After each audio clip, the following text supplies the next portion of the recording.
Un anniversaire maintenant avec plus de 20 000 fidèles. Elle est la troisième communauté religieuse de la Polynésie, après celle des protestants et des catholiques. L'Église de Jésus-Christ des Saints des Derniers Jours célèbre ce soir l'arrivée de leur premier missionnaire. Pas moins de 13 000 fidèles sont au Stade Pater pour commémorer 175 ans de présence en Polynésie.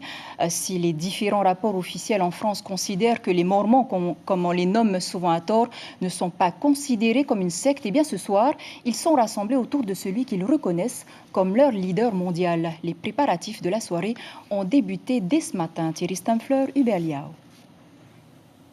Un prophète secondé par un conseil de 12 apôtres. Voilà comment se présente la haute hiérarchie de l'Église de Jésus-Christ des Saints des Derniers Jours.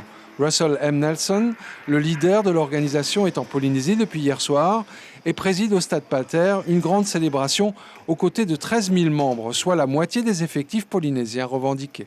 C'est quelque chose d'assez rare puisque l'Église elle est implantée dans 180 pays quand même et que ça faisait 22 ans qu'on n'avait pas reçu un prophète. C'était en 1997 la dernière fois. Mais le plus important aujourd'hui, c'est que l'on puisse le recevoir ici en Polynésie et aussi pouvoir écouter les messages qu'il a partagés avec nous.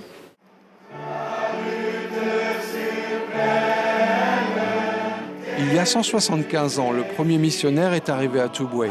Aujourd'hui, les Mormons, comme on les surnomme à tort, sont regroupés dans 10 pieux ou grandes chapelles réparties dans tous les archipels. Le Stade Pater est désormais rempli avec une première partie de soirée dite culturelle, chant, chorale, danse, un programme suivi ensuite par une cérémonie religieuse où l'invité du jour prononcera son adresse aux milliers de membres venus écouter ses paroles. L'information en continu sur Polynésie la première, Internet et réseaux sociaux.